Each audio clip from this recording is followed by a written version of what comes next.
에스라 9장 1절부터 7절까지 함께 읽습니다.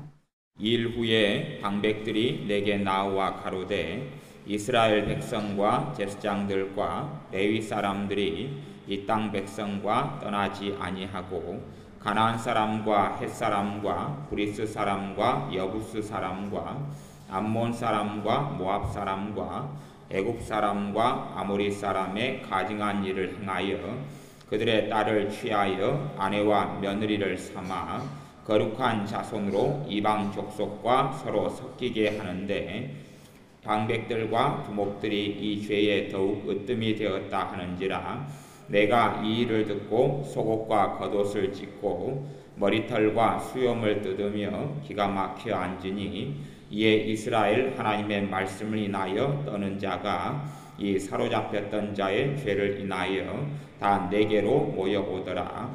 내가 저녁 제사 드릴 때까지 기가 막혀 앉았더니 저녁 제사를 드릴 때에 내가 근심 중에 일어나서 속옷과 겉옷을 찢은 대로 무릎을 꿇고 나의 하나님 여호와를 향하여 손을 들고 말하기를 나의 하나님이여 내가 부끄러워 낯이 뜨뜻하여 감히 나의 하나님을 향하여 얼굴을 들지 못하오니 이는 우리 죄악이 많아 정수리에 넘치고 우리 허물이 커서 하늘에 미침이니이다. 우리의 열조 때로부터 오늘까지 우리 죄가 심하매 우리의 죄악으로 인하여 우리와 우리 왕들과 우리 제사장들을 열방 왕들의 손에 붙이사 칼에 죽으며 사로잡히며 노략을 당하며 얼굴을 부끄럽게 하심이 오늘날 같으니이다. 아멘. 에스라 9장의 말씀은 에스라의 회개기도가 나옵니다. 어떨 때 했던 회개기도냐 하면 이스라엘 백성들의 죄가 발견되어지고 이스라엘 백성들의 죄를 알게 되었을 때에 에스라가 하나님 앞에서 통해 자복하는 내용이 나옵니다. 지금의 시대에는 논란이 되거나 아니면 견해들이 다른 성경 해석들이 무척이나 많습니다.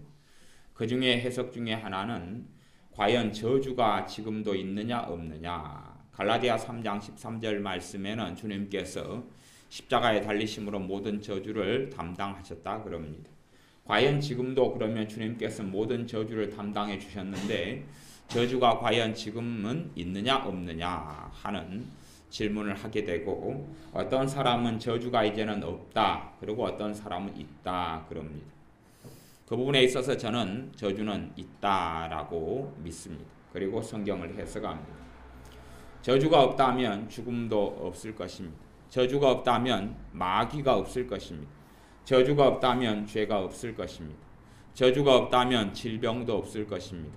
저주가 없다면 가시원컨기도 없을 것입니다. 저주가 없다면 싸움과 다툼도 없을 것이고 저주가 없다면 불신앙도 없을 것이고 저주가 없다면 증오와 시기와 질투도 없을 것이고 저주가 없다면 하나님을 경외하는 이러한 사람들로 이 땅이 가득 찼을 것입니다. 하지만 저주가 지금도 가득하고 강포가 가득하며 죄가 이 땅에 가득합니다. 저주의 본질은 무엇이라고 말해도 죄입니다. 죄로 인하여 두 가지 일이 벌어지는데 하나는 하나님의 심판과 징계가 나타나고 두 번째는 사단의 공격과 사단의 역사가 나타납니다. 두 가지지요. 심판으로 인하여 죄로 인하여 저주가 나타나고 저주의 원인은 그러므로 죄고 그로 말미암아 있는 하나님의 심판과 사단의 공격입니다. 두 가지가 함께 공존합니다. 죄가 있는 한은 저주가 이 땅에 멈춰지질 않습니다. 최후에 받게 될 저주는 이 땅의 종말의 끝머리에 있을 대환란이 저주의 클라이막스다 이렇게 볼 수가 있습니다. 저주의 가장 종국은 대환란입니다. 하나님의 진노가 이 땅에 나타나게 되는 것입니다. 우리의 삶 속에 많은 신자들의 삶을 보면 악한 영의 역사들이 계속하여 있는 경우를 보게 됩니다. 어떤 불신자가 예수님을 영접합니다. 영접한 다음에 마귀의 역사가 다 떠나가면 좋은데 예수님을 영접한다 할지라도 마귀의 역사가 그렇게 많이 떠나는 것을 보지는 못합니다. 오히려 어떤 면에서는 마귀가 두루다니며 삼킬 자를 찾나니 하는 말씀처럼 사단의 역사가 굉장히 강하고 많은 어떤 사람은 예수를 영접하고 믿은 다음부터 오히려 믿기 전보다 훨씬 심각할 정도의 사단의 공격이 있는 것을 보게 됩니다. 그렇기 때문에 그러한 문제를 도대체 어떻게 해결할 수 있느냐 하는 딜레마 속에 들게 됩니다. 실제로 악한 영의 공격과 역사 속에 살아가는 사람들은 고민할 수밖에 없습니다. 도대체 왜 내게 이런 악한 영의 역사들이 많이 있느냐? 왜 내게 이런 저주들이 많이 있느냐? 환난들이 많이 있느냐? 그리고 많은 사람들은 환난과 고통과 고난의 원인을 하나님께 돌리며 하나님을 원망하는 사람들도 많이 있습니다. 하나님을 섬기지 않는 세상 사람들도 하늘을 원망하고 땅을 원망하는 경우들을 봅니다. 안 되면 자신의 부모라도 원망하고 조상이라도 원망을 합니다. 신자들에게 있는 많은 고난과 환난의 원인도 실상은 죄로 인한 마귀의 역사와 하나님의 심판이 공존하는 경우가 많습니다. 또 죄로 인하여 사단의 공격 때문에 겪게 되는 고난과 환난이 많은데 신자들은 생각하기를 그러한 죄로 인한 저주, 죄로 인한 환난과 고통이 아니라 모든 것을 다 하나님께서 하시는 것이다. 그렇게 생각하는 경향도 가져서 마귀에게 당하고 하나님을 원망하는 그러한 어리석은 지경에 신자들이 많이 처하게 됩니다. 가계 저주나 가계 축복이란 단어가 많이 쓰이는데 그 단어들의 한계들은 제가 명백하게 있다 그랬습니다. 가령 다윗이 인구조사를 잘못하고 범죄함으로 다윗만이 아니라 그 국가 전체, 이스라엘 국가 전체가 하나님의 심판 아래에 놓이게 되었습니다. 단지 그것을 가계다, 집안의 문제다라고만 볼 수는 없습니다. 그렇기 때문에 그런 단어의 사용들이 어떠한 면을 잘 설명해 주긴 하지만 또한 어떠한 면은 잘 설명해 주지 못하는 일면들을 가지고 있습니다. 우리가 이 땅에 쓰면서 가지고 있는 개념이나 단어들 자체가 성경에서 근원하고 또한 필요에 따라 만들어 내었지만 사람이 가진 개념이나 아니면 단어 같은 경우나 어떤 교리나 신학들은 성경 66권이 아닌 한은 오류가 있다는 것을 또 부족함이 있고 한쪽으로 치우침이 있다는 것을 우리는 반드시 기억해야 됩니다. 이 땅에 있어서 신자들의 삶 속에 또한 우리의 가족과 형제들 속에 있는 사단의 역사를 어떻게 제거할 수 있느냐 하는 그러한 질문에 우리는 봉착할 수밖에 없습니다. 죄로 인한 하나님의 진노를 어떻게 막을 수 있느냐? 죄로 인한 하나님의 징계와 심판에서 어떻게 모면할 수 있느냐 하는 것입니다. 그 답을 에스라 9장에서 던져주고 있습니다. 그 답은 회개지요. 회개입니다. 신자들의 삶 속의 회개를 통하여 사단의 역사가 떠나가고 저주가 떠나갑니다. 회개를 통하여 떠나갑니다. 하지만 단순하게 죄의 목록과 리스트를 가지고 어떤 회개 기도문을 읽는다든지 아니면 어떤 가르침처럼 가계의 저주나 치유의 기도문을 가지고 하루에 5시간, 10시간씩 반복해서 읽는다 그래서 그런 가계의 저주나 아니면 집안이나 자신에게 역사하는 마귀의 역사를 정리한다는 것은 거의 불가능에 가까운 일입니다. 실제로는 거의 불가능에 가깝고 많이 정리가 되지 않습니다. 왜냐하면 똑같이 우리가 거짓말 죄를 회개한다 그랬을 때 거짓말 죄를 통하여 우리가 지은 죄의 무게가 같다면 두 사람이 거짓말 죄를 같이 회개를 합니다. 하나님, 우리가 거짓말 지음으로 내가 거짓말을 함으로 하나님께 범죄하였습니다. 그렇게 두 사람이 회개를 할 때에 결과가 똑같이 나타나는 것이 결코 아닙니다. 왜냐하면 진실한 회개의 중심에는 무엇이 있냐 하면 죄를 깨닫고 아는 것이 있습니다. 지적으로 죄다고 동의하는 것으로는 그 사람의 회개가 진정으로 하나님께 연락되거나 상달되지를 못합니다. 과연 그것이 진정으로 죄냐는 것을 심령이 얼마나 자각하고 깨닫느냐에 따라서 그 회개가 하늘 보좌를 움직이기도 하고 아니면 회개는 입으로 고백하고 중얼거리지만 아무런 힘이 없기도 합니다. 그렇기 때문에 믿음도 실상은 하나님의 말씀을 심령 속에서 어떻게 믿고 받아들이느냐, 하나님 주신 우리 예수 그리스도의 보배로운 복음을 어떻게 믿음으로 받아들이고 반응하느냐에 따라서 믿음이 훨씬 더 굳건하고 강해지기도 하고, 단지 지적인 자기 만족적인 믿음에 멈춰버리기도 합니다. 관건은 회개인데 얼마나 우리가 죄를 깨닫고 느끼고 회개하느냐 하는 것입니다. 우리가 죄를 깨닫고 느껴도 그것이 강도가 약한 경우는 아주 가볍게 그냥 죄구나, 문제가 있구나, 잘못이 있구나, 아니면 설교를 통하여서 잘못이다 그러고 죄라 그러는구나, 성경이 단순하게 이게 문제다 그러는구나 하는 식의 자각과 깨달음으로는 실상은 회개가 깊이 있게 일어나질 않습니다. 비유하자면 밭을 갈 때에 보통 밭갈이나 할 때에 깊이가 한 30cm 정도 되면, 25cm, 30cm가 되면 밭갈이 깊이가 정말 충분하게 갈아지는 것입니다. 하지만 실상은 밭갈이를 할 때 되면 우리가 겉으로 보기에는 꽤 깊이 갈아지는 것처럼 보여도 그렇게 많이 갈아지지를 않습니다. 호미로 밭을 기경하는 것과 꽃갱이로 기경하는 것과 경운기나 트랙터를 이용해서 로타리를 치는 것하고 단순하게 쟁기를 이용하는 것, 이런 것들이 밭을 가는 깊이들이 다 달라지게 될 것입니다.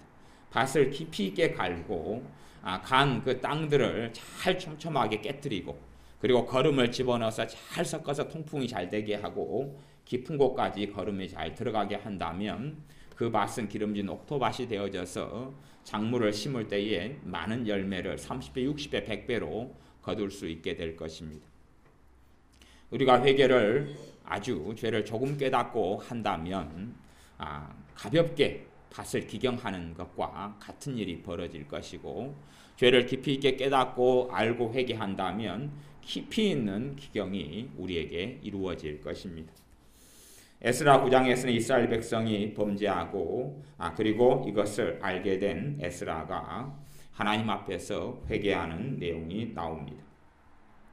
에스라 9장 이 3절에 보면 내가 이 일을 듣고 속옷과 겉옷을 찢고 머리털과 수염을 뜯으며 기가 막혀 앉으니, 이스라엘 백성이 통혼하는 죄, 이스라엘 백성이 하나님을 섬기고 하나님의 말씀보다는 서로의 가증한 우상을 받아들이는 그러한 통혼 속에 들어가는 가장 으뜸되는 죄들을 짓고, 더군다나 이러한 죄들을 백성들의 지도자이자 방백들이 앞장서서 짓는 것을 보고 통한이 하면서 회개를 합니다. 이 에스라를 통하여 실상은 일어났던 것은 회개운동이 일어나서 이스라엘 백성이 신앙 부흥이 일어나고, 그리고 마음이 새롭게 되고 하나님에 대한 바른 믿음으로 돌아섰던 그러한 놀라운 부흥의 역사의 출발이 에스라 9장에 있는 에스라의 회개기도입니다. 우리는 그렇게 생각할 수 있습니다. 이스라엘 백성이 범죄하고 했을 때에 이 에스라는 이스라엘 백성의 이 범죄했던 내용에 가담하지도 않고 끼어들지도 않았습니다. 그런 면에서 하나님, 나는 무죄합니다. 나는 이 이스라엘 백성들이 지었던 통혼하고 가증한 우상들을 끌어들이고, 그리고 하나님을 배신하며 배역하는 이 죄에 나는 참여하지 않았습니다 라고 충분히 학사 에스라는 이야기할 수 있었을 것입니다. 하지만 그런 것으로 하나님께서 학사 에스라가 하나님 앞에서 그런 식의 기도나 그런 식의 마음가짐을 결코 가지지 않았습니다. 학사 에스라가 기도할 때에 그렇게 회개 기도합니다. 에스라 9장 5절 6절에 보면 저녁 제사를 드릴 때에 내가 근심 중에 일어나서 속옷과 겉옷을 찢은 대로 무릎을 꿇고 나의 하나님 여호와를 향하여 손을 들고 말하기를 나의 하나님이여 내가 부끄러워 낯이 뜨뜻하여 감히 나의 하나님을 향하여 얼굴을 들지 못하오니 이는 우리 죄악이 많아 정수리에 넘치고 우리 허물이 커서 하늘에 미침이니이다. 우리 죄악이 많아 정수리에 넘쳤다. 우리 허물이 커서 하늘에 미쳤습니다. 라고 기도합니다. 하나님, 저 유대인, 저 이스라엘 백성의 죄가 너무 많습니다. 저 못된 인간들의 죄가 너무 많습니다. 그런 게 아니라 우리 죄악이다 그러고 우리 허물이다 그럽니다. 우리라는 말은 학사 에스라 자신을 포함한 이야기를 하고 있는 것입니다. 저들은 못됐고 나는 의롭습니다 하는 기도가 아닙니다. 왜냐하면 백성이 지은 죄의 한 부분이 에스라가 지은 죄이기 때문에 그렇습니다. 우리는 항상 하나님께서 우리를 다루실 때도 주님은 교회의 머리시고 또한 교회는 그의 몸된 지체다라고 말씀하십니다. 팔이 아프면 다리가 아프고 그리고 다리가 아프면 또한 온몸이 아프다라고 말씀하셨습니다. 요즘은 가면 갈수록 개인주의가 팽배해져 가기 때문에 교회라는 공동체가 무엇인지를 잊어버리고 살아갑니다. 교회는 주님의 몸이고 한 몸의 공동체입니다. 그렇기 때문에 한 지체가 아프면 모두가 아프고 하나가 기뻐하면 모두가 기뻐한다라고 성경이 말씀하고 있는 것입니다. 또한 하나님께서도 교회를 다루실 때에 공동체로 다루시는 것이 하나님의 공의에 속합니다. 나라나 민족을 다루실 때도 공동체로 다루시는 것이 하나님의 공의에 속합니다. 가령 하나님께서 어떤 나라를 심판하실 때 전쟁으로 심판하신다고 치면 나는 의롭기 때문에 이 땅의 민족에 내게 속했지만 나에게는 전쟁이 없고 다른 데만 폭탄이 터지고 다른 데만 총알이 날아오고 내가 있는 데는 전혀 없고 그런 일은 없다 그러는 것입니다.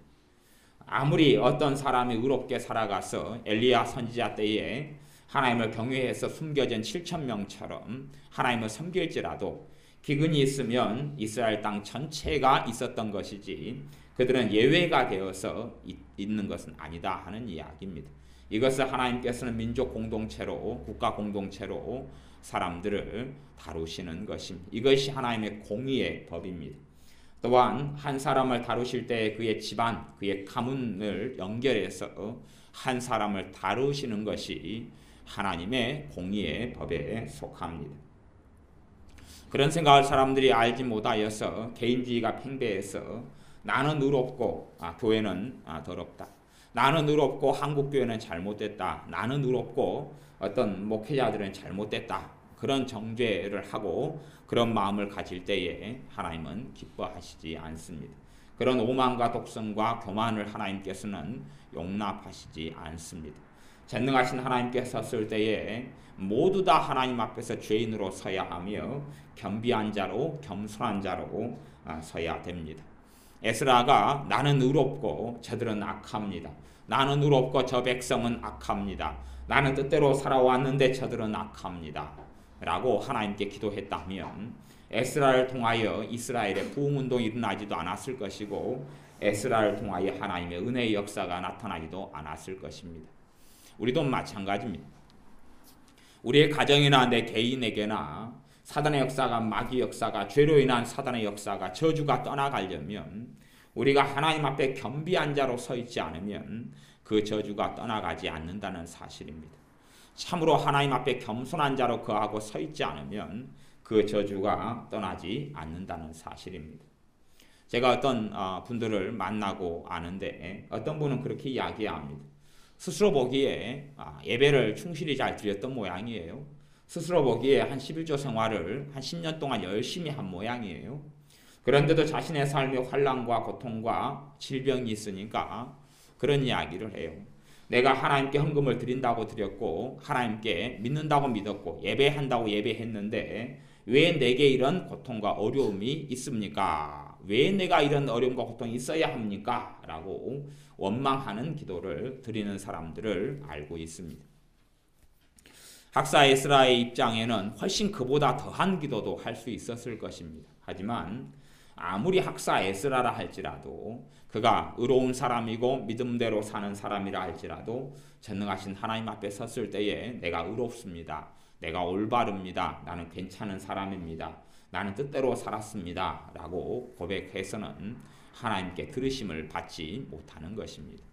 하나님 앞에서 우리가 언제나 섰을 때 하나님 앞에 겸비한 자로 경외한 자로 아무리 욥이라 할지라도 의로운 욥이라 할지라도 하나님께 섰을 때에는 내가 정말로 어리석은 말을 하였습니다. 무익한 말을 하는 자가 바로 접니다. 제가 알 수 없는 것을 말하고 알 수 없는 것에 대하여 불평하고 불만하고 하나님 앞에 어리석게 말하였습니다. 고백할 수 없는 것처럼 전능하신 창조주 하나님 앞에 우리가 서게 된다면 우리의 본질과 진실을 알 수밖에 없습니다. 에스라가 회개기도했던 것이 정확하게 맞습니다. 에스라라는 사람은 성경에 나온 사람들 가운데 완벽하고 흠이 없는 사람, 또한 뜻대로 살아가는 사람에 속했습니다. 그 사람이 하는 기도는 누구보다 성령 충만한 기도였을 것입니다. 학사 에스라가 했던 기도가 우리의 삶에 저주가 물러가며 사단의 역사가 물러가며 또한 우리를 통하여 하나님께서 그분의 부흥의 역사를 일으키는 비밀을 가르쳐 주고 있습니다. 이러한 회개가 우리에게 필요하다라고 말씀합니다. 그러므로 학사 에스라가 우리의 죄악이 많아 정수리에 넘치고 우리의 허물이 커서 하늘에 미침이니이다 라고 회개하는 것입니다. 이스라엘 백성과 죄지은 이스라엘 백성과 자기를 분리하거나 구분하지 않고 자신도 이스라엘 백성의 한 지체임을 깨닫고 알고 있는 것입니다. 또한 무엇이라고 말해도 이 죄지은 이스라엘 백성의 지도자는 또한 이 에스라입니다. 자신이 지도자입니다. 지도자의 본분을 다하지 못했음을 깨닫고 알고 있는 것입니다. 주님께서 주기도문을 가르쳐 주셨습니다. 근데 우리는 이 개인주의가 팽배해 갈수록 주기도문을 내 식으로 읽고 해석하고 기도하는 경향을 가지고 있습니다. 주님께서 너희는 이렇게 기도하라. 하늘에 계신 우리 아버지여, 그렇게 기도하라 가르쳐 주셨습니다. 그런데 우리는 그렇게 생각합니다. 하늘에 계신 우리 아버지가 아니라 하늘에 계신 내 아버지여라고 생각합니다. 주기도문은 다른 말로 하면 공동체 기도라 하는 표현으로 사용할 수 있습니다. 주님께서 가르쳐 주신 공동체 기도, 우리의 아버지라고 기도를 합니다. 또한 죄를 회개하는 것, 용서해달라고 기도하는 것도 내 죄를 용서해 주옵소서가 아니라 우리 죄를 용서해 주옵소서라고 기도합니다. 일용할 양식도 나에게 내가 먹을 양식을 주옵소서가 아니라 우리에게 일용할 양식을 달라고 기도하는 것입니다. 주님은 공동체를 가르치시고 교회를 가르치셨는데 사람들은 끊임없이 나를 이야기합니다. 그것이 하나님 앞에서 온당하거나 옳지 않습니다. 사랑도 혼자서는 사랑할 수 없고 서로 사랑하라는 말씀처럼 너와 내가 있을 때 사랑이 가능하고 너와 내가 모여서 우리가 됩니다. 그 우리로 주님께서는 다루신다 하는 것입니다. 전능하신 하나님께서는 우리로 다루신다 하는 것입니다. 한국 민족이 부패해져 가고 악해져 가면 그리고 내가 나름대로 깨어있고 기도생활을 한다고 치면 그래서 우리가 왜 이리 한국 교회는 부패합니까? 왜 이리 한국 교회에 저 사람 믿는 사람들은 소금답게 빛답게 살지 못하고 저렇게 악합니까? 라고 해봐야 하나님 보시기에는 누워서 자기 얼굴에 침을 뱉는 것과 똑같은 일입니다. 그리고 그 사람의 기도에는 응답하지 않을 것입니다. 또한 지극히 개인주의적으로 바뀌어서 나만 아는 사람들의 기도, 주기도문을 하면서도 나의 죄를 용서해 주시고 나에게 일용할 양식을 주시고 또한 나의 아버지가 되소서 하는 개인주의적인 기도는 정말로 어린아이 신앙에 속한 믿음이라는 것을 드러내고 나타납니다. 아이들일수록 자기밖에 알지 못합니다. 몸은 커가도 정말 정신적으로 정서적으로 어린아이 상태에 있는 아이는 자신밖에 알지 못합니다. 자신의 먹을 것, 자신의 입을 것, 자신의 편한 것 그런 것만을 생각하고 자라가는 아이, 점점점 키가 커가면서 어른이 되어져 가고 성장하는 아이, 마음도 크고 몸도 크는 아이는 자기만이 아니라 다른 친구를, 다른 동생을, 다른 언니를, 오빠를 돌볼 줄을 알게 됩니다. 나만 먹을 뿐이 아니라 저 언니가 먹을 것도 남겨놔야지, 저 동생이 먹을 것도 남겨놔야지 하게 됩니다. 참으로 믿음이 성장해 갈수록 내 개인주의에서 우리라는 공동체로 나아오기를 주님께서 원하시는 것입니다. 끊임없이 현실 세계 속에서 개인주의적인 신앙을 탈피하여 우리라는 신앙으로 돌아가야 됩니다. 점점 말세가 되어질수록 강조되어지는 것 중에 하나가 종말론이고 또 종말론 가운데 핵심은 주님께서 이 땅에 오실 때 들림받는 휴거 사건이기도 합니다. 하지만 휴거를 꽤 많이 가리키고 강조하는 가르침 속에 또한 사람들이 가지게 되는 패단과 폐허가 생겨나기도 하는데, 그런 패단과 폐허는 지극히 이기적이고 개인주의적인 신앙을 어떠한 사람들은 가지게 된다는 것입니다. 나만 기도하면 되지, 나만 깨어 있으면 되지, 나만이라는 것을 가지게 됩니다. 하지만 주님께서 그것 자체가 나만이라는 개인주의, 나만 산에 가서 기도하고 깨어 있어야 되겠다, 나만 깨끗하게 있으면 되지, 한국 사람들은, 한국 교회는 지저분해도 나만 깨끗하게 되고 나만 준비하면 되지 하는 지극한 개인주의, 사실은 그것은 이미 잘못 갈 대로 잘못 가버리게 되는 현상이었다 하는 것을 알게 되어져야 합니다. 에스라 학사가 기도하기를 우리 죄악이 많아 정수에 넘치고 우리 허물이 커서 하늘에 넘침이니이다. 학사 에스라는 깊이 죄를 깨닫고 통회하였기 때문에 자신의 겉옷과 속옷을 찢었습니다. 당시 이스라엘 백성들이 회개할 때는 겉옷을 찢고 속옷을 찢는 풍토가 있었습니다. 하지만 어떤 사람은 겉옷과 속옷을 찢어도 단순하게 습관적으로 남에게 보이려고 찢는 사람이 있었고, 정말로 하나님 앞에서 죄를 통회하고 통한히 여기면서 찢는 사람이 있었습니다. 옷을 찢고 찢는 사람이 많이 있었지만 하나님 보시기에 에스라의 모습은 전혀 다르게 보셨다 하는 것입니다. 학사 에스라는 진정으로 하나님께 통회하는 심령을 가지고 있어서 말씀대로 통회하는 자를 하나님께서 멸시치 아니하시리이다 하는 말씀처럼 통회하는 심령을 가지고 회개하는 에스라의 기도에 하나님은 응답하셨습니다. 9장 7절에 우리의 열조 때로부터 오늘까지 우리 죄가 심하매 우리의 죄악으로 인하여 우리와 우리 왕들과 우리 제사장들을 열방 왕들의 손에 붙이사 칼에 죽으며 사로잡히며 노략을 당하며 얼굴을 부끄럽게 하심이 오늘날 같으니이다. 사실은 지금 이 에스라 9장 7절에 이야기하는 것, 다시 이야기하면 우리와 우리 왕들과 우리 제사장들을 열방 왕들의 손에 붙이사, 이것은 지금 학사 에스라의 시대가 BC 445년, 448년, 445년 느헤미야하고 같은 시대에 440년경에 일어났던 일입니다. 그때 일어났던 일. 그때 일어났으면 이미 이스라엘은 왕이 없습니다. 왕이 없은 지는 오래됐습니다.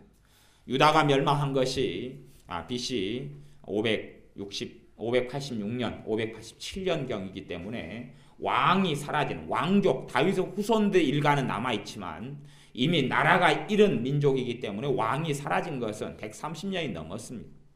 그런데 그런 옛날의 사건들에 대하여 우리 죄라 그렇게 이야기, 우리의 죄악으로 인하여 에스라가 주님, 하나님, 아버지, 조상들의 죄로 인하여, 나하고는 아무 상관없는 조상들의 죄로 인하여 우리의 왕들이 죽고 제사장들이 죽고 나라가 멸망했고 포로가 되었습니다. 그렇게 기도한 것이 아닙니다. 200년 전에 조상들의 죄로 인해서도 분명히 학사 에스라는 알고 있습니다. 그것이 우리 죄라는 사실, 에스라가 그 안에 포함되어 있다는 사실이라는 것입니다. 가계의 저주를 어떻게 해결하느냐, 어떤 사람은 태어나면서부터 마귀 역사가 굉장히 많이 태어나는 사람도 있고 어떤 사람은 마귀 역사가 적게 태어나는 사람이 있습니다. 물론 이 사단의 역사를 처리하는 가장 핵심은 내가 이 땅을 살아가며 숨쉬고 살아가면서 지은 죄입니다. 내가 이 땅을 살아나가면서 숨쉬며 살아가며 지은 죄가 회개에는 본질이고 핵심입니다. 무엇이라고 말해도 그냥 내 3대 4대 조상들이 지은 죄가 회개의 본질이 되는 건 아닙니다. 내가 직접 거짓말하고 내가 직접 싸우고 다툼하며 내가 불신앙하며 불순종하며 내가 하나님을 경외하지 않고 우상 숭배하며 살아왔던 그 죄가 회개의 본질적인 죄가 됩니다. 그러나 또한 반드시 기억하고 알아야 할 것은 우리의 조상이 우상 숭배했을 때에 그가 한 우상 숭배도 사실은 내가 한 우상 숭배라는 것을 반드시 명심해야 됩니다. 단지 그냥 조상이 우상 숭배했고 그래서 저주가 나한테 내려왔다, 그런 것은 합당한 이야기가 아닙니다. 그가 우상 숭배할 때에 나도 그 허리 속에 있었던 것입니다. 아브라함이 11조를 멜기세덱에게 바칠 때에 히브리서 말씀에는 이 아브라함의 허리에 있었던 훨씬 나중 백수십 년 전에 뒤에 태어날 레위도 그의 허리에 있어서 멜기세덱에게 11조를 바쳤다라고 말씀하며 그로 인하여 레위가 복을 받았다라고 성경이 이야기하는 것입니다. 그런 것처럼 조상이 우상 숭배할 때에 그것이 200년이 됐든 100년이 됐든 150년이 됐든 심지어는 아주 역사의 초기로 올라가서 아담이 선악과를 먹었을 때에 우리의 조상된 아담이 선악과를 먹었을 때에 그 범죄에 우리가 동참했다는 것을 반드시 기억하고 알아야 됩니다. 그것을 다른 말로 원죄교리라고 원죄는 단지 아담과 하와가 지은 죄만을 원죄라고 하지 않습니다. 훨씬 더 원죄는 폭넓은 개념을 가지고 있습니다. 아담과 하와만이 아니라 그 뒤에 우리의 조상들이 지은 모든 죄가 우리가 짊어지게 될 원죄가 되는 것입니다. 그렇기 때문에 죄가 갈수록 커져서 많은 죄들이 이 땅에 쌓이면 결국은 이 땅에 무죄한 자의 흘린 피가 쌓이고 넘쳐서 그래서 마침내는 대환란이 이 땅에 도래하고 나타나게 되는 것입니다. 이 에스라는 정확히 깨닫고 있었습니다. 200년 전에 300년 전에 조상들이 지은 죄가 자신의 죄라는 것을 깨닫고 있었습니다. 조상들이 죄를 지을 때 자신도 함께 동참하여 아직 태어나지 않았지만 그 죄의 한 부분을 자신이 행했고 자행했다는 것을 회개하고 있는 것이 에스라 9장 7절의 말씀입니다. 우리 열조 때로부터 오늘까지 우리 죄가 심함에 그러는 것입니다. 열조 때부터 지금까지 오랜 수백 년의 세월 동안에 심지어는 1000년이 넘는 세월 동안에 지은 죄가 심하다 하는 것입니다. 거의 아브라함 때가 BC 한 2000년경 정도가 됩니다. 이때가 한 440 몇 년경. 그러니까 그 차이로 이야기한다면 1500년이 넘는 세월이죠. 그러는 이스라엘 민족의 역사 속에 지은 죄들. 그것이 다 우리의 죄악이라고 하나님께 고백합니다. 그리고 회개하는 것입니다. 우리의 죄악으로 인하여 칼에 죽으며 사로잡히며 노략을 당하며 얼굴이 부끄럽게 되었다라고 말씀합니다. 우리의 삶 속에 이러한 회개가 우리에게 역사하는 악한 영과 저주의 역사를 물러가게 만드는 것입니다. 얼마나 이제 이러한 가르침을 가리키고 성경을 읽어도 똑같이 죄에 있어서 심각하게 깨닫는 사람과 그렇지 않은 사람은 하늘과 땅 차이가 됩니다. 사실은 말씀 중에 가계 저주나 가계 축복 같은 말씀은 사실은 제가 별로 전하기를 좋아하는 말씀은 아닙니다. 그럼에도 불구하고 어떤 사람은 가계의 축복과 저주에 관련된 말씀을 들으면서 일생일대의 삶의 변화를 가져오는 사람들이 간혹 가다가 있습니다. 간혹 가다가. 그래서 성령님께서는 간혹 가다가 제게 가계 저주나 축복의 말씀을 전하기를 원하시고 인도하십니다.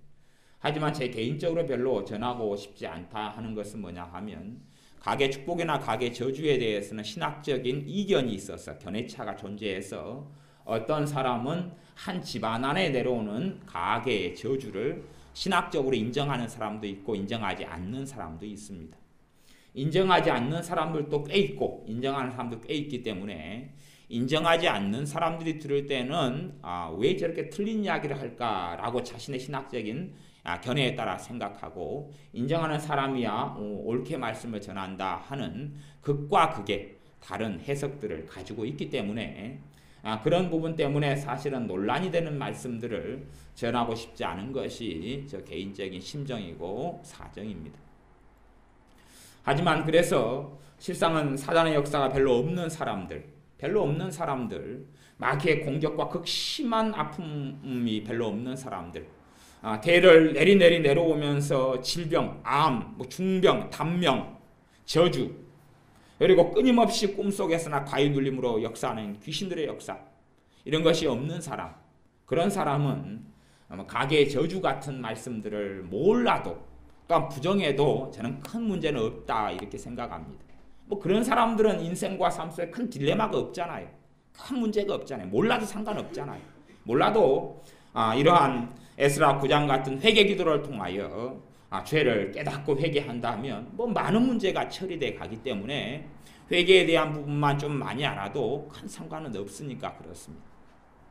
하지만 정말로 태어날 때부터 아주 어린 시절부터 그 집안에 우울이 끊임없이 들어오고 분노가 끊임없이 들어오고 절망이 끊임없이 들어오고 범뇌가 끊임없이 들어오고 귀신의 역사가 계속하여 나타나고 그러한 사람들, 절망과 탄식과 자살의 악한 영이 집안의 역사에서 내리내리 자살해 죽거나 이혼해 죽거나 가정이 파괴되거나 중병이 끊임없이 대를 이어서 넘어와서 유전적으로 넘어와서 그래서 이런 비극적인 질병과 만성병으로 죽거나 아니면 사건 사고가 끊임없이 집안에 나타나서 큰 대형 참사들이 집안에 나타나고 교통사고 나타나서 죽어가는 그러한 사단의 역사가 끊임없이 일어나는 사람의 경우는 도대체 그런 문제를 어떻게 해결하고 풀 수 있느냐 하는 질문을 던질 수밖에 없습니다.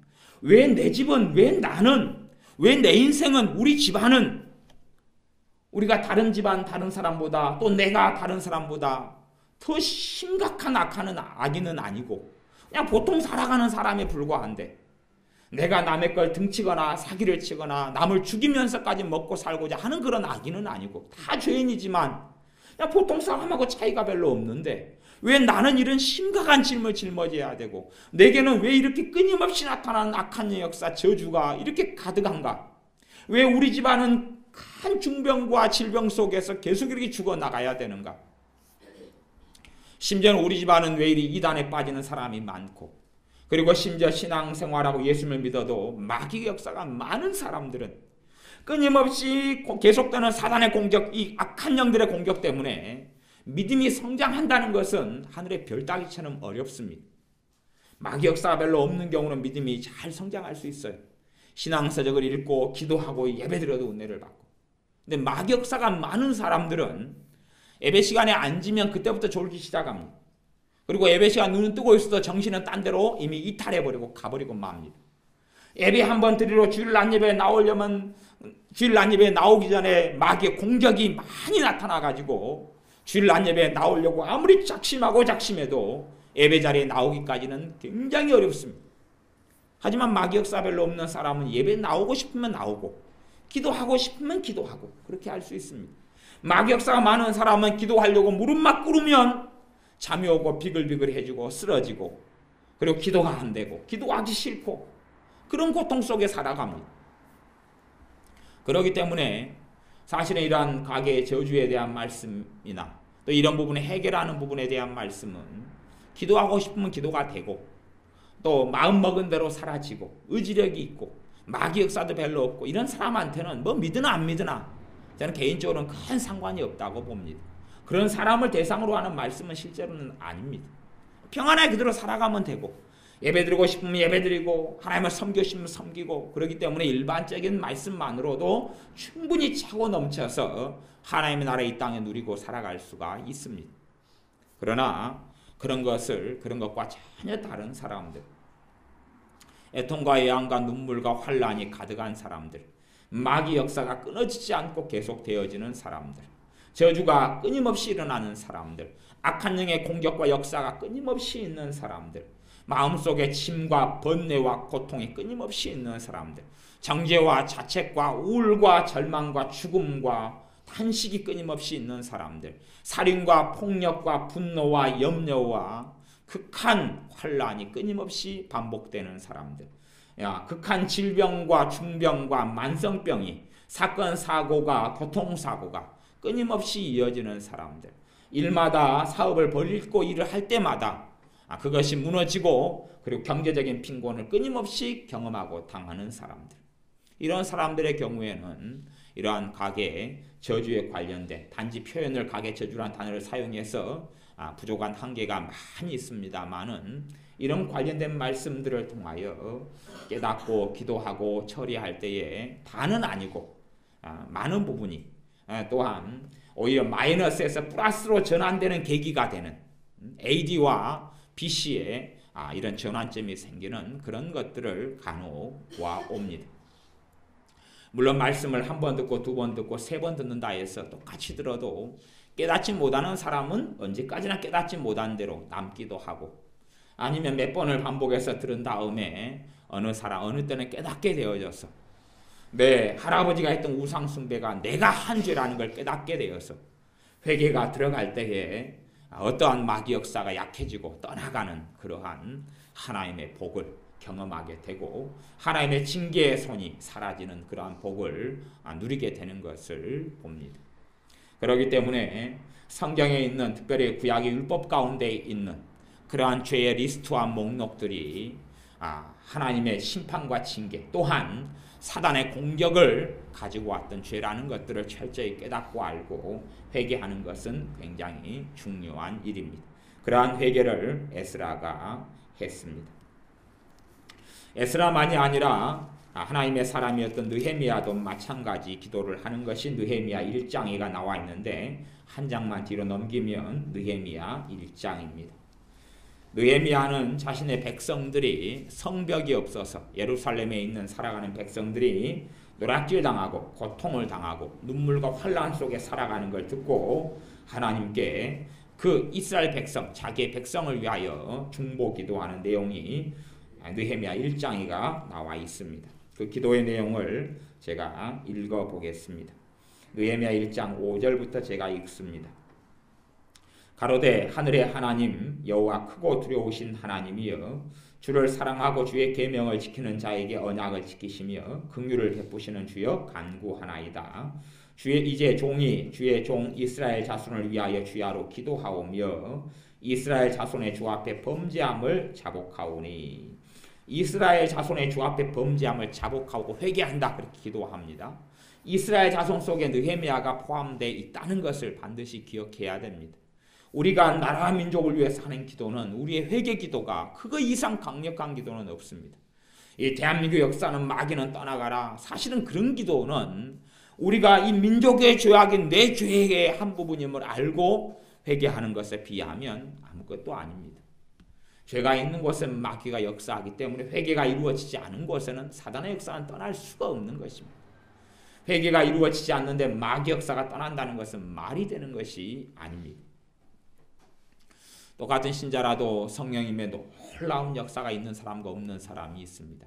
성령님의 놀라운 역사가 있는 사람은 말씀을 통하여 죄를 깨닫고 자복하는 사람에게는 성령님의 큰 임재와 충만의 역사가 나타납니다. 하지만 죄를 깨닫지 못하는 사람들에게는 성령님의 역사는 거의 없습니다. 약하지요. 약해서 믿음도 약하고 누리는 은혜도 약합니다.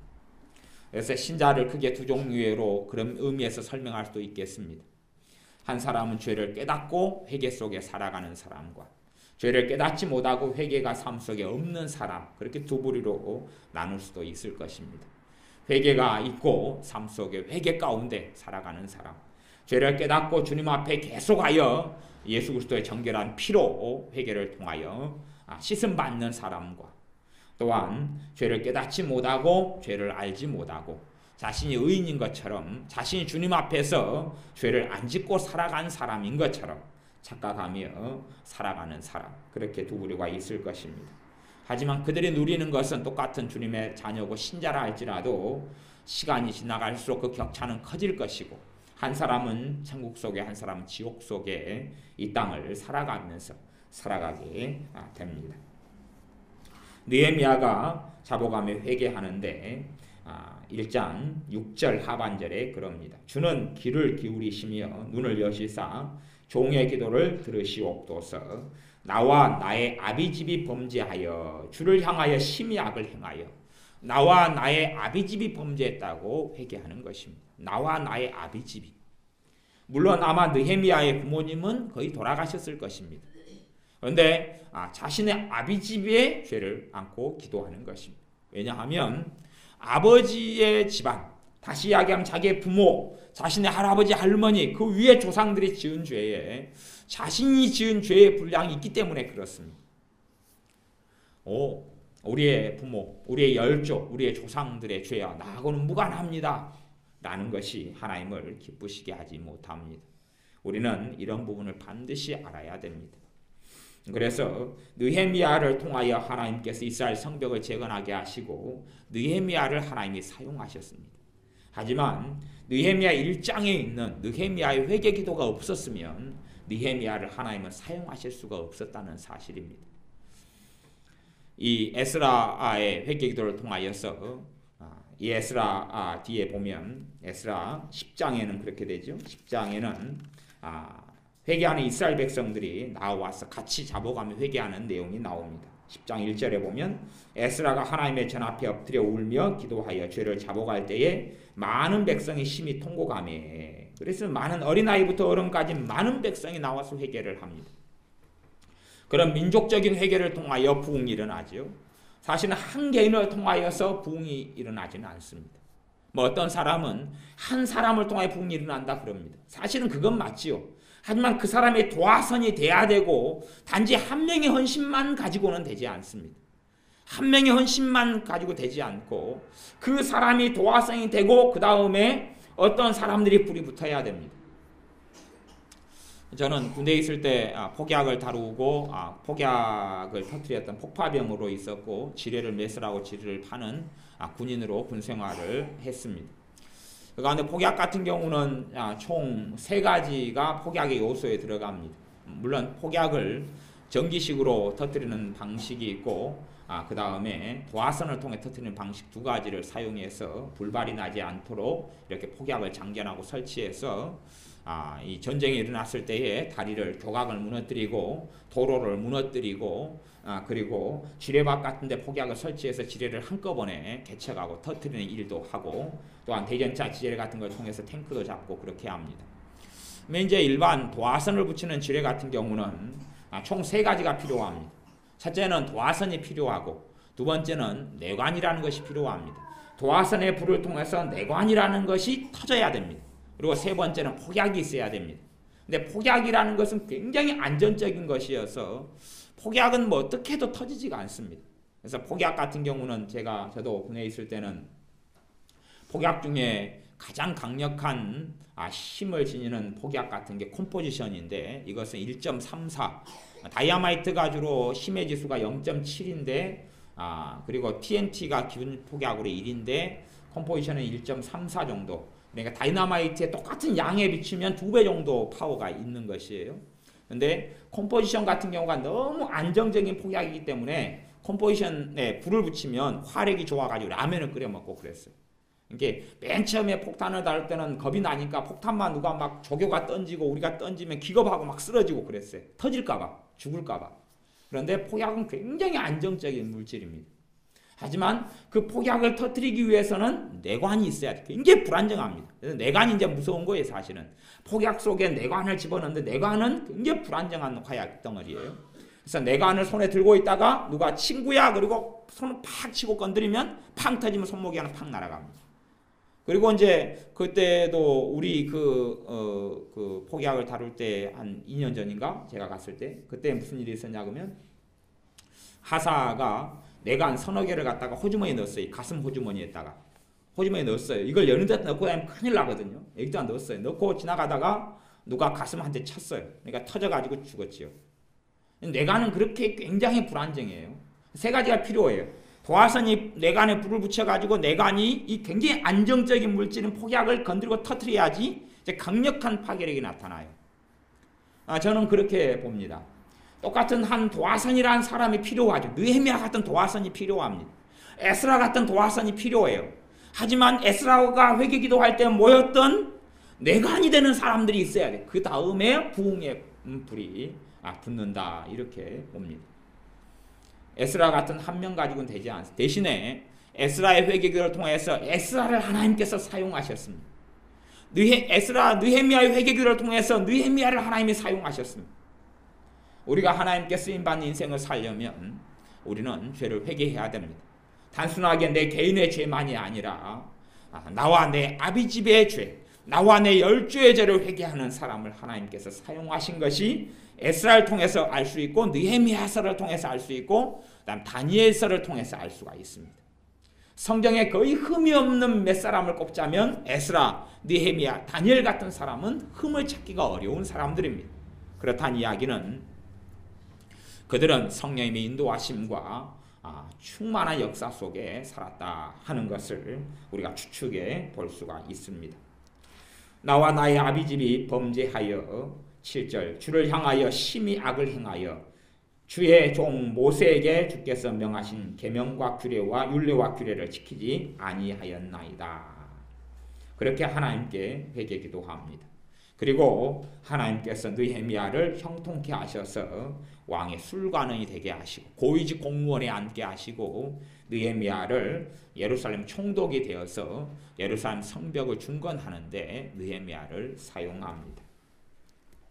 하나님의 사람이었고 중보기도자였으며 선지자였던 다니엘서에도 마찬가지입니다.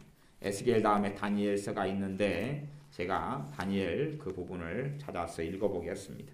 다니엘 9장에가 있습니다. 제가 가지고 있는 성경 구약 성경 1249쪽 1250쪽에 있는데 다니엘 9장 14절부터를 제가 읽어보겠습니다. 다니엘이 하나님께 하는 기도의 내용이 나옵니다.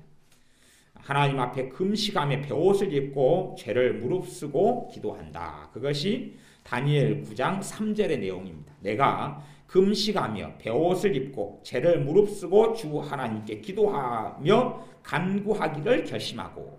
우리는 구약 성경을 통해 알고 있습니다.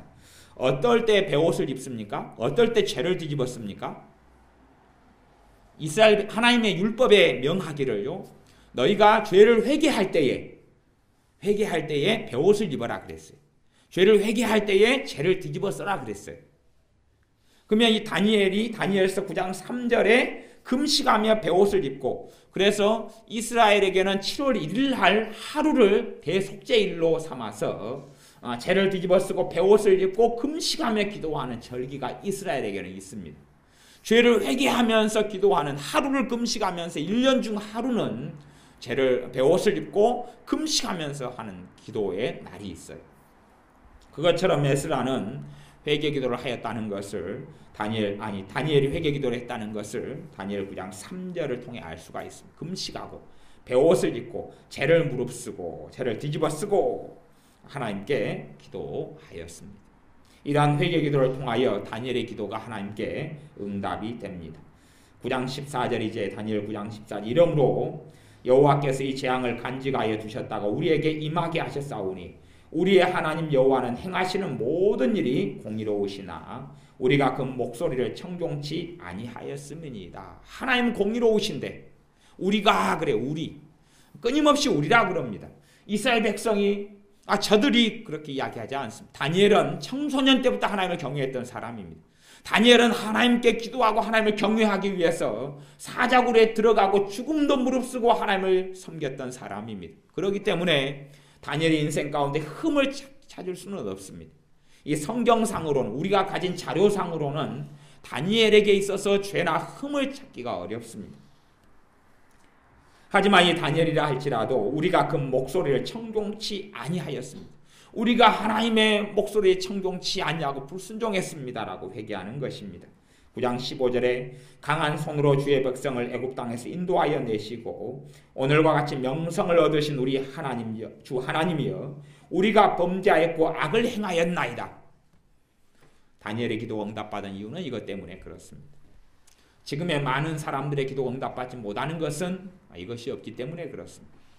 많은 사람의 기도가 자신들이 하나님 앞에 얼마나 하나님을 노엽게 한 죄인이고 죄가 가득한지를 깨닫지 못하고 하나님 저 사람이 나를 상처 주었어요. 저 사람이 나를 배반했어요. 저 사람이 나를 힘들게 했어요. 내 삶 속에는 왜 이리 상처가 많아요? 라고 다른 사람과 나를 비교하면서 내가 더 의인의 자리에 서서 살아가면서 기도하기 때문에 그들의 기도에 하나님 응답하지 않는 것입니다. 저도 내적 치유 사역을 많이 했고 또 내적 치유에 오래 관여해 왔습니다. 하지만 내적 치유에는 장점도 있고 단점도 있습니다. 어떤 사람은 태아 시절의 내적 치유 사역을 통해서 인생과 삶이 변화되는 것도 보고 어린 시절의 내적 치유를 통해서 또한 특별한 사건의 내적 치유를 통해서 마귀가 떠나가는 것도 체험하고 봅니다. 그러나 어떠한 내적 치유의 사역과 방향은 틀린 것도 꽤 많이 있습니다. 틀린 것 중에 하나는 끊임없이 비교하고 가해자와 피해자 속에 자신은 피해자고 상대방은 가해자여서 저들이 악하고 나는 의롭다. 저들은 틀렸고 나는 옳다. 하는 관점에서 하는 내적 치유는 결코 하나님의 들으심을 입지를 못합니다. 그런 사람들은 끊임없이 이기심 속에, 끊임없이 독선 속에 들어가고 맙니다. 복음과는 아무 상관이 없고 하나님과는 상관없는 자의 자리에 설 수도 있습니다.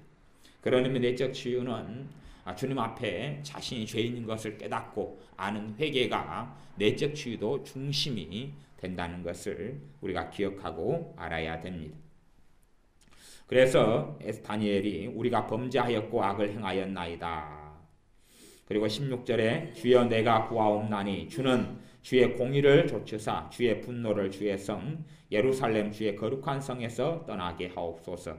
이는 우리의 죄와 우리의 열조의 죄악을 인하여 예루살렘과 주의 백성이 사면에 있는 자에게 수욕을 받음이니이다. 수욕과 모욕을 당하는 것이 우리의 죄와 우리의 열조의 죄악 때문에 그렇다라고 다니엘이 알고 있고 그렇게 기도합니다. 하나님께서 선지자들을 통해서 끊임없이 너희의 죄를 인하여 너희를 심판하겠다 말씀해 오셨습니다. 그리고 다니엘은 하나님께 기도하고 그리고 하나님께서는 다니엘의 기도에 응답하시는 것입니다. 우리의 삶에서 최고 중요한 것은 회개의 기도입니다. 나라 민족을 위해서 기도할 때도 최고 중요한 것은 회개의 기도입니다. 또한 나를 하나님께서 쓰시려면 최고 중요한 게 회개의 기도입니다. 또한 나의 회개가 아니라 우리의 회개라는 것을 기억하셔야 됩니다. 나라는 이 독립적 개별적인 존재가 아니라 하나님은 사람을 만드셨을 때에 혼자 몸으로 만드시기보다는 공동체로 창조하시고 만드셨고 나 혼자로 존재하기보다는 공동체 일원으로 교회의 구성원으로 한 몸된 지체로 존재하게 하셨습니다. 그러므로 우리가 주님 앞에 섰을 때에도 나의 죄가 아니라 우리의 죄라는 것을 기억하셔야 됩니다. 우리의 집안의 죄, 우리의 부모의 죄, 우리의 열조의 죄의 부분에 나의 죄가 있다는 것을 기억해야 됩니다. 아담과 하와가 범죄했던 창세기 1장, 2장, 3장을 볼 때에도 단지 아담이 왜 이리 어리석어서 하와가 왜 이리 어리석어서가 아니라 그 속에 내가 지은 죄가 있다는 것을 발견하고 보아야 됩니다. 그렇게 하나님께 나아갔을 때 하나님께서 겸비한 자의 기도에 응답하시고 들어주시는 은혜, 또한 가게의 저주, 가게 집안 내대로 내려오는 악한 영의 역사들 가운데 어떤 부분들은 또한 어떤 사람에게는 아주 심각한 부분들이 약해지거나 떠나가는 회개를 통하여 떠나가고 제거가 되어지는 일도 보게 됩니다. 그러나 그 무엇보다 중요한 것은 이 땅을 살아가면서 내가 직접 지은 죄는 무엇보다 더 중요합니다. 그러나 내 부모나 형제가 우상 숭배한 것도 내가 직접 지은 죄라는 것은 반드시 기억하고 알아야 됩니다. 내 3대조 할머니가 우상 숭배를 했으면 내가 직접 지은 죄가 그 죄입니다. 단지 내가 육신을 입고 태어난 다음에 지은 죄만 내가 직접 지은 죄가 되는 것이 아닙니다. 그렇기 때문에 그것을 깨닫는 사람에게는 훨씬 더 깊이 있는 회개가 나타나고 그를 통하여 마귀의 역사가 마귀가 힘을 잃고 죄가 용서받기 때문에 마귀의 힘을 잃고 떠나가며 마귀로 인한 고통과 환난과 저주가 사라지는 것을 보게 됩니다. 기도하겠습니다. 아버지 하나님, 우리의 삶 속에 이 회개라는 것이 얼마나 중요한지, 또한 더불어 다니엘, 에스라, 느헤미야가 회개했던 것처럼 자신은 바르게 산다고 할지라도 자신이 얼마나 죄인됨을 깨달았던 것처럼 우리 자신이 주님 앞에 나와 회개할 때에 내가 스스로 의롭다 착각하지 아니하고 우리가 얼마나 불의하고 악한 자인지를 깨닫는 기도 가운데 있게 하여 주옵소서. 또한 우리의 죄만이 아니라 우리의 열조의 죄, 우리의 아비 집안의 죄악을 깨닫고 우리의 죄가 우리가 그 죄를 짊어지고 있음을 알고 회개하는 우리가 되게 하여 주셔서 우리의 삶 가운데 이 우리의 회개 기도를 통하여 우리를 사용하셔서 민족을 구원하시고 우리를 사용하셔서 이 나라와 민족의 부흥의 불씨로 우리를 사용하여 주옵소서. 예수님의 이름으로 기도하옵나이다. 아멘. 기도하겠습니다.